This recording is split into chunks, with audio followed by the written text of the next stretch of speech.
On page 278, your book talks about cation saturation percentage. We've touched on this a little bit. I wanted to bring to your attention equations 9.13 and 9.14.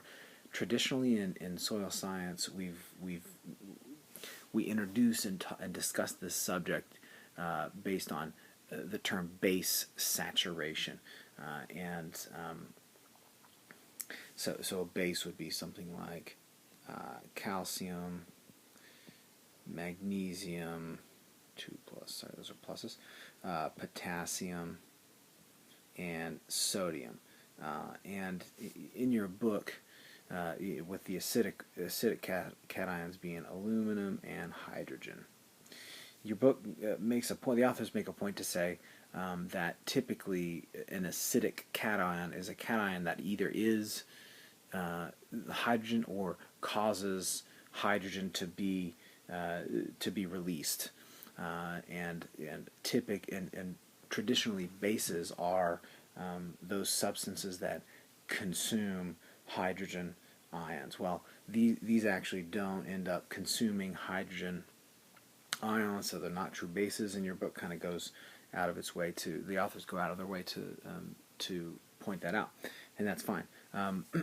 What you need to know from this discussion and these equations that you see on page 278 are that we can calculate a percentage of cations that are filling up the cation exchange capacity.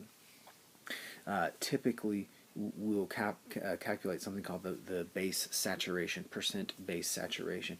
And you can see from this equation, the percent base saturation is the centimoles of exchangeable calcium, magnesium, potassium, and sodium divided by the total number of centimoles of charge on that particular CEC or that particular soil.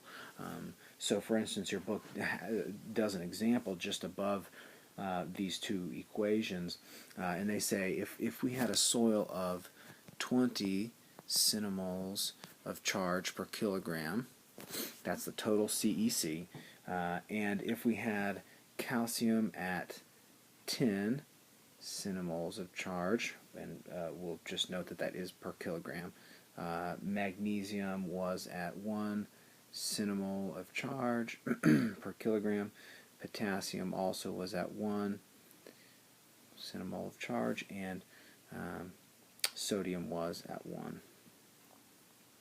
centimole of charge. They've given this. They give a couple other. They give hydrogen and hydrogen as 1 centimole of charge, and aluminum as 4 centimoles of charge.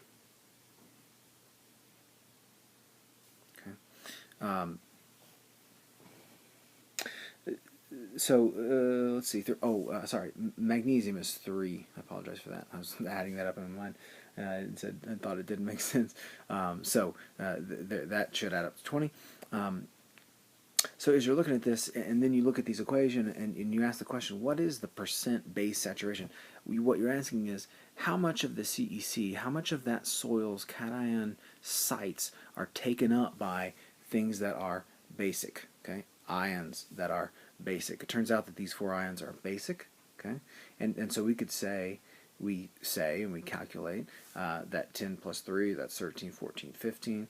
So 15 centimoles of charge out of 20 centimoles of charge is going to equal 75%. Okay, so if you did that times 100, okay, that gives us 75%. So you take this, okay, and that gives you 75%. You can get the percent acid saturation out of this by just taking 100 minus that percentage. So this gives you this equation gives you a way to calculate base saturation. The the equations, equation 9.13, since they start up here, just so you know, since they start up here with percent acid saturation, and they assume if you calculate that percent acid saturation originally, which would be 25% of the total, you could just take, that's why they do this little piece down here, because they say, well, if you had the acid saturation, you could just take 100 minus the acid saturation, and you would get the percent base saturation or non-acid saturation. So typically in this class we'll think about and refer to base saturation as our figure. We talked about it and we saw that with when we looked at soil orders, when we looked at alpha sol and ultisol. One of the differences between those is the percent base saturation in ultisol is much less than it is in an alpha sol.